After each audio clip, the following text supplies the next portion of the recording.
President-elect Obama implored Congress yesterday to act boldly and pass his economic stimulus plan quickly.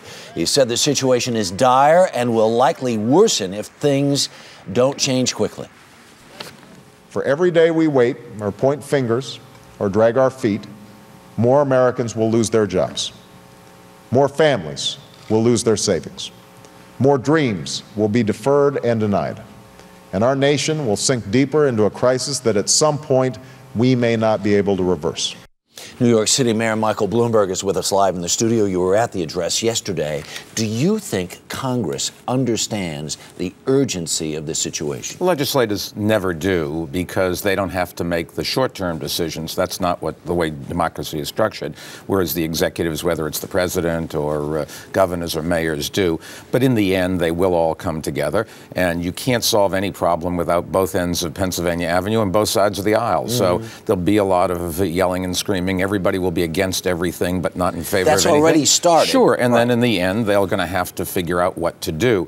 I think there are some things that really can make some sense and others that don't. Okay, in the short term, though, does it really matter if it's February 15th or March 15th or April 15th? Well, things are getting worse. We have a crisis of confidence, and every day that you worry, you start pulling back. You postpone the purchase of that car. You don't make an investment in your business. You say, well, my kid can't afford tuition, so maybe won't go to college. You make those kinds of decisions, and Americans are worried. People around the world are worried. Even if you haven't lost your house, you know somebody that did, or you heard about it, and so you're pulling back. Even if you haven't lost your job, you're worried about that.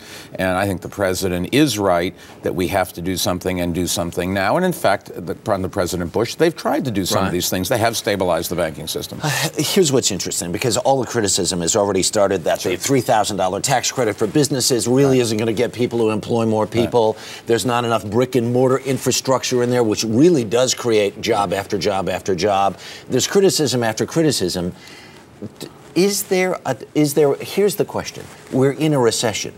Are we close to a tipping point where a recession turns into a depression? Well, nobody really knows that, but the difference is whether you lose your job or the guy next door loses his job. I think what you've got to be careful here is there's this big honeypot of money. We've decided that we're just going to print money and spend it, something that state legislatures can only do a little bit and cities cannot do at all. And all of a sudden, everybody... And those are among the other people with their hands out. Absolutely. Everybody wants to use this chance to accomplish their objectives. We need to invest in infrastructure. Roosevelt did it in buildings and airports. Lincoln did it in railroads. Jefferson did it in canals. Eisenhower did it in roads. We have to do that, and I'm a big proponent of that. But that's not going to create that many jobs that quickly. The small businesses are the future of this country. We've got to find ways to keep the small store in your neighborhood open, to keep the restaurant going, those kinds of things. Number two, we've got to have the municipal bond market open up so cities can do what they have to do. And shouldn't there be some floor underneath this housing crisis, which really hasn't even really been addressed yet? But let me move on to something else. You were in Israel last weekend. The UN has suspended aid operations. The Red Cross has suspended aid operations. There's no electricity. There's no food. There's no water. There's a civilian humanitarian crisis there. The UN has said it's time for a resolution, even without the United States vote. When does someone in this country stand up and say, it's time to stop? Well, it's the Israelis that are trying to protect themselves. Keep in mind, there are civilians on both sides of the border, and we have a lot of Palestinians who live in this city who have relatives over there, and my heart goes out to them. And we have a lot of Israelis who have relatives over there. My heart goes out to them. The truth of the matter is there's this terrorist organization lobbing rockets, killing people. And if we think about this, Harry, if we were attacked, if somebody started lobbing rockets to us, what would we do?